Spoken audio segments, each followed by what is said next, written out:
घर में जब से मंगनी तय हुई थी, यानी फरवरी से 1 साल पहले ये रिश्ता तय हुआ था, बिचौलिए रेखा मित्तल थी और उसके बाद कई बार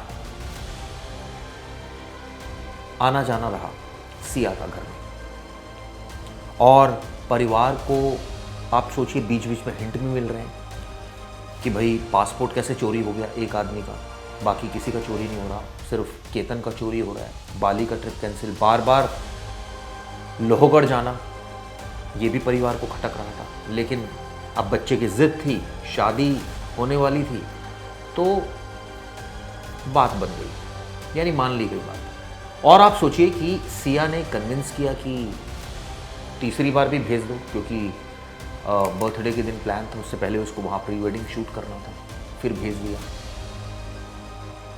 तो इससे क्या समझ में आ रहा है कि परिवार को हिंट तो मिल रहे थे, लेकिन आप सोचिए किसी को इस बात का अंदाज़ा तक नहीं था कि ऐसा होने वाला है। एक खौफनाक साजिश सिया रच रही है और उसका अंजाम ये होगा। ये आपने पिता की बाइट सुनी, अब इनकी मदर यानी जो केतन की माँ है उनकी बाइट सुनिए, उससे भी आपको आगे एक्सप्लेन करूँगा।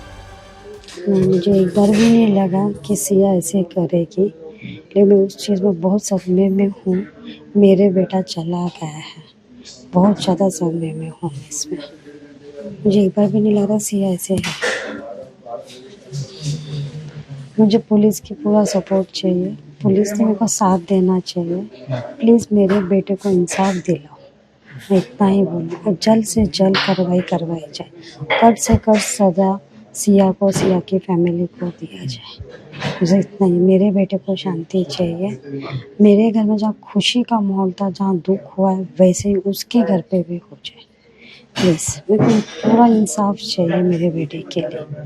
अगर सिया ने मुझे थोड़ा भी हिंट पहले दे देती थी, भले मैं कैसे ना कैसे उसका कर देती, लेकिन आज उसे मेरा बेटा लिया है ना, तो उसको ना, क्योंकि मेरा बेटा मतलब मेरे को एक ही बेटा है, वो 26 साल का। वो मुझे पता था वो ना ड्रिंक करने का, ना कोई पार्टी में जाने का। और ये हमसे छुपाई गई थी बात कि सिया पार्टी ड्रिंक ये सब लेती है, हमको बात छुपाई गई थी उसके पेरेंट्स ने। तो हमको वो बहुत शॉक्ड लगा है। उसके अफेयर्स के बारे में भी छुपाया था, पूरा छुपाया गया था हमसे। हमको उसके बारे में कुछ भी आइडिया नहीं थी। ना वो ड्रिंक लेती थी, अफेयर्स थे उसके, जैसे यहाँ के 4 महीने सगाई थी, उसमें भी पूरी छुपाई गई थी। हमको एक बार भी सिया ने भी नहीं बताया। और जबकि मैंने 2-3 बार सिया को बता दिया था बीच में भी, सिया मेरे घर में ड्रिंक और पार्टीज नहीं चलती, मैं नहीं भेजूंगी। ये मैंने साफ साफ बोल दिया था, सगाई होने से पहले भी मैंने उसको बोल दिया था। तो आपने सुना, परिवार कह रहा था कि, यानी उनकी मदर का साफ साफ कहना था कि घर में ये कह दिया था कि भाई पार्टी मैं नहीं करने दूंगी। और इसके बाद एक बार वीडियो कॉल आता है और सिया उसको ले जाती है अपने साथ, माँ से बात करती है। अब वो 4 लोग कौन थे जो पिता ने जब पहले बाइट दी थी उसमें जिक्र आया बाली जाने में, जो बाली साथ में जा रहे थे। और क्या केतन ने जब उसके साथ हादसा होते होते बचा, ये बात परिवार को बताई। परिवार को अब पता चली है, जो उनके फादर की बाइट है उनके मुताबिक हमें तो अब पता चला है कि उसके साथ ये हो गया था, उसको धक्का दिया गया और बाद में ड्रामा रचा गया कि सांप आ रहा था इसलिए मैंने धक्का दिया। परिवार, पिता अब कह रहे हैं वाली बात। यानी आप सोचिए कि ये बात केतन के मन में आई और उसके बाद ये सारी चीज़ें, उसको लगा कि ठीक है, अगर सिया ने धक्का दिया होगा तो मुझे मेरी जान बचाने के लिए दिया होगा, क्योंकि सांप था। यानी कितना विश्वास कर रहा था ये परिवार सिया के परिवार पर। लेकिन आप सोचिए कितना बड़ा धोखा मिला। किसी तरह की कोई कमी नहीं थी परिवार में, इतना बड़ा अरेंजमेंट करने की कर रहा था वो, और उसके बाद आप सोचिए ये हरकतें। तो आपने देखा ये वीडियो में मैंने आपको 2 बाइट से किस तरह से समझाने की कोशिश की। ये तीसरा विजुअल देखिए, ये सिया है, कितना कॉन्फिडेंट नजर आ रही है। नहीं तो यूजुअली आरोपी रोता है पहली बार, कोई हैबिचुअल क्रिमिनल नहीं रोता है, लेकिन आप यहाँ देख सकते हैं कुछ भी ऐसी एक्टिविटी नजर नहीं आती। अब आपको कुछ और जानकारियाँ इसमें देता हूँ जो हैरान कर देंगे आपको। ट्रैकिंग का शौक था केतन को, और इसी वजह से बार बार लोगों का निशाना बनाया जा रहा था। यानी पासपोर्ट का चोरी होना ये कोई इत्तेफाक नहीं था, यानी बाली का प्लान कैंसिल होना ये भी कोई इत्तेफाक नहीं था। इसके बाद लोहगढ़ पहुंचकर उसको धक्का देना पहली बार ये भी कोई इत्तेफाक नहीं था, और उसके बाद परिवार का बार बार मना करना कि वहाँ मत जाओ, लेकिन फिर भी केतन इसके साथ गया। ये भी पता चला ये जो लड़का है चेतन चौधरी, ये मार्केट यार्ड में दुकान है बेकरी की, वहाँ से 2 व्हीलर से ये पहुँचा लोहगढ़ और सेम टाइम पर ही पहुँचा। 10:45 पर ये पूरा माजरा सामने आया, जब परिवार ने यानी सिया की मदर ने फ़ोन किया, परिवार को बताया कि ऐसा ऐसा हादसा हो गया। अब सवाल उठने तो तय है कि आखिर अगर ये बात थी कि सब कुछ चंगा था तो फिर मारा क्यों, मारने की क्या आवश्यकता थी। कई ऐसे सवाल हैं जो आने वाले वक्त में पूछे जाएंगे। इस घटना में आरोपी पुलिस रिमांड पर है और पुलिस अब उनसे पूछताछ करेगी, मौके पर भी लेकर जाएगी, किस तरह से धक्का दिया ये भी पूछेगी। और परिवार ने एक और बात ऐसी बताई जिसने काफ़ी हद तक काफ़ी चीज़ें सवाल खड़े किए। पिता साफ साफ ये इल्ज़ाम लगा रहे हैं कि पहले किसी चीज़ से मारा गया, उसके बाद उसको धक्का दे दिया। तहकीकात पुलिस करेगी और बहुत सारी चीज़ें साफ होगी। एक जो वुड बी कपल है जिनकी एंगेजमेंट फरवरी में हुई थी, सिया गोयल और केतन अग्रवाल, ये लोहगढ़ किले पे घूमने के लिए गए थे और वहाँ पे तकरीबन 10:30 पौने 11 के आसपास सिया गोयल ने फ़ोन करके बताया कि वो जो लड़का केतन अग्रवाल है वो फिसल के गिर गया और उसकी लोहगढ़ किले से नीचे गिरा और उसकी मृत्यु हो गई है। तो इसके बाद वहाँ जो सिक्योरिटी गार्ड हैं, पुलिस और उसके जो मैयत है और वो जो लड़की है उसके घर वाले गए। तो पुलिस स्टेशन में उसी दिन एडी दाखिल की गई 36/2026 जो है सेक्शन 194 के अंतर्गत।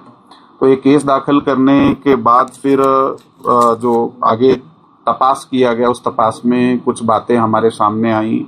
जो इनके रिश्तेदार हैं या उनके फ्रेंड सर्कल से कुछ बातें समझी, जिससे हमें संशय निर्माण हुआ कि ये इस तरह की घटना अचानक से होना बहुत ज़्यादा प्रोबेबल नहीं है। खासकर वो लड़का जो है वो ट्रैकिंग करता था, काफ़ी ट्रैकिंग की थी उसने। तो उस हिसाब से फिर आगे और संशय, फिर फैमिली ने इस पे डाउट लिया। फैमिली की तरफ से हमारे तरफ एक तकरार की गई कि इसमें कुछ तो संशयपद जो है दिख रहा है। और फिर हमने अपने जो गोपनीय सूत्र हैं और उसके बिना कुछ साक्षीदार और जो तांत्रिक पुरावे हैं उसमें तपास करने के बाद सामने आया कि ये जो लड़की है सिया गोयल, इसका एक फ्रेंड जो चेतन चौधरी नाम का है, जो इस यहाँ पे ये लड़की, इसकी फैमिली का काम है मार्केट यार्ड में, उनकी भी दुकान उधर ही है। तो इनकी आपस में कुछ 1 साल के आसपास से पहचान थी। तो इन दोनों ने ये प्लान किया और प्लान करने के बाद इस घटना को अंजाम दिया और उस लोहगढ़ किले पे इन्होंने वो केतन अग्रवाल को धक्का दिया और वो नीचे गिरा और उसकी मृत्यु हो गई। और इस केस में जो लोनावाड़ा ग्रामीण पुलिस स्टेशन है उसमें 168/2026 कलम 103 BNS और 61(2) इसके अंतर्गत मर्डर का गुना हमने दाखिल किया है और इन दोनों को ताबे में लिया है और अधिक पूछताछ में इन्होंने कबूली भी दी है और अधिक तपास अभी चालू है।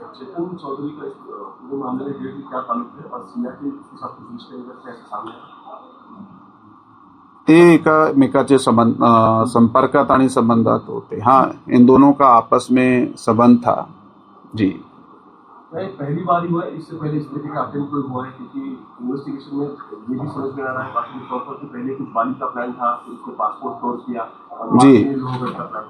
वो जो इन्फॉर्मेशन आप पूछ रहे हैं इसमें तकरीबन जून के पहले वीक में प्री वेडिंग शूट के लिए ये लोग बाली जाने का प्रोग्राम बनाया था। तो बाली के लिए यहाँ से मुंबई के लिए निकले थे, लेकिन वहाँ से इनको वापस आना पड़ा क्योंकि एयरपोर्ट पे इनको जाके समझ आया कि जो केतन अग्रवाल है जो इस केस में मैयत है कि उसका पासपोर्ट मिसिंग था। तो उसकी जो स्टोरी ऐसी है कि इस लड़की ने, सिया गोयल ने ही उसका जो पासपोर्ट है वो निकाल लिया था और उसको डिस्प्लेस किया था सो कि ये कतर बाली ना जा पाएँ। तो फिर वापस आने के बाद आगे उन्होंने ये प्लान किया। फिर एक बार 14 तारीख को भी ये केतन अग्रवाल और सिया गोयल दोनों लोहगढ़ किले पे गए थे, लेकिन उस दिन इस तरह की कोई घटना या तो हो नहीं पाई या फिर ऐसी घटना को अंजाम देने के लिए एक्ट नहीं किया गया। तो फिर 18 तारीख को वो जो चेतन चौधरी है तो वो वहाँ पे पहुँचा। ये लोग किले पे गए, पीछे से वो आया और वहाँ पे जाके उन्होंने इसको पुश किया और गिरने के बाद उसकी मृत्यु हो गई। अग्रवाल और गोयल समझ में आ रहा है कि बड़े खानदानी लोग हैं, क्या एग्जैक्टली इनकी फैमिली बैकग्राउंड है और इस पूरे मामले में अभी तक एग्जैक्टली कौन कौन से टेक्निकल एविडेंस को पॉसिबल किया गया? देखिए, दोनों बिजनेस फैमिलीज हैं। मार्केट यार्ड पूना सिटी में जो है वहाँ पे दोनों के बिजनेस हैं और हमने अभी तक वो जो भी हमें टेक्निकल हमारे सोर्सेज हैं जिसमें हम CDR IPDR एनालिसिस करते हैं, CCTV चेक करते हैं, हमारे कुछ गोपनीय सूत्र हैं और उनके रिश्तेदारों के जवाब हैं और उनके आगे जो साक्षीदार हमें वहाँ पे जो वस्तु स्थिति दिखाई दी है, इस सब के आधार पे ये जो गुनाह है वो डिटेक्ट होके सामने आया है। पूरा ये केस ऐसा है कि सिया गोयल नाम की एक लड़की है जो इसमें एक्यूज्ड है और जो इसमें प्राइम सस्पेक्ट है और उसके साथ उसका जो ये 2 नंबर का जो एक्यूज्ड है उसका नाम चेतन चौधरी है। उन दोनों को इसमें एक्यूज्ड किया है। वो केस ऐसा था कि ये जो सिया गोयल नाम की लड़की है उनका फैमिली और ये कंप्लेनेंट का फैमिली, ये दोनों का रिश्ता तय हो गया और ये जब रिश्ता तय हो गया तब इन दोनों फैमिलीज में ऐसा तय हो गया कि इनकी शादी करनी है। शादी की डेट भी निकली और शादी की डेट के निकलने के बाद जो गैप रहता है उसमें का 1-2 महीने का, उसमें ये लोग घूम फिर रहे थे, इनके नंबर्स एक्सचेंज हुए, ये बहुत अच्छा बॉन्डेज था इनका, बहुत अच्छा ट्यूनिंग था इनका। ये सब होने के बाद ये ऐसा हो गया कि ये घूमने लगे दोनों, उनका कोऑर्डिनेशन बहुत अच्छा है तो वो घूमने लगे, दूसरे अलग अलग प्लेसेस पे जाने लगे और फिर जब वो जाने लगे एक बार वो लोहगढ़ गए घूमने के लिए तो उधर इस कंप्लेनेंट के जो लड़के हैं जो इसमें डेथ हुआ है जिनका, उनका पैर फिसला और वो खाई में गिर गए और उनका डेथ हो गया। ये मेन केस है। उसके बाद पुलिस ने और उनके घर वाले ने प्रेशर उनको के ऊपर ऐसा डाला कि आप इसमें ये मर्डर का मामला है, इसमें आप FIR दर्ज करें मर्डर का। आर्गुमेंट क्या हुआ? फिर हमारा डिफेंस इसमें यही था कि ये this is a accidental death because police has made the paper of accident firstly and after 10 days they are coming with the improvement and saying that this is a murder. This is suspicious. So this was our prime argument. क्या सुनवाई की गई है? कितने इसमें सुनवाई ऐसा किया, प्रोसिक्यूशन का, पुलिस का ऐसा कहना था कि ये मर्डर है, हमको इन्वेस्टिगेशन के लिए टाइम चाहिए, इसलिए ये रिक्वेस्ट ऑनरेबल कोर्ट विभूते साहब ने मंजूर करके 7 डेज का उनको कस्टडी ग्रांट किया। धन्यवाद। गर्मियों की छुट्टी होने वाली थी, मेरे पापा आने वाले थे तो हम लोग सभी खुश थे। तो मैं एक बेड पे चढ़ के डांस कर रहा था लेकिन वो पहले ही आ गए। प्लीज तो मैं उस समय तो कंटिन्यू नहीं कर सकता था तो फ्रीज फ्रेम टाइप का हो कसम पैदा कर